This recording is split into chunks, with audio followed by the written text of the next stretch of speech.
Dostlar g'ozimizda go'zalligiga e'tibor berib qo'yasizlar mana. Odam çok edi şekilde adashmasam. Tashlaydigan o'xshab turibdi. Nayza. Çok edi şekilde yoki ana ayol makonni haligi qizg'anib turibdi mana ko'ryapsizlar.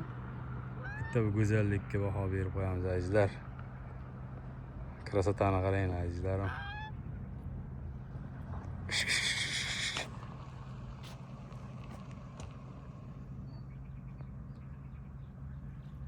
Mana makoni tomonda o'rozi bu. Azizlar. Go'zallikda qaranglar. Mana kamerani yaqinlashtirib ko'rsatyapman qanchalik sizlarga ko'rinyapti.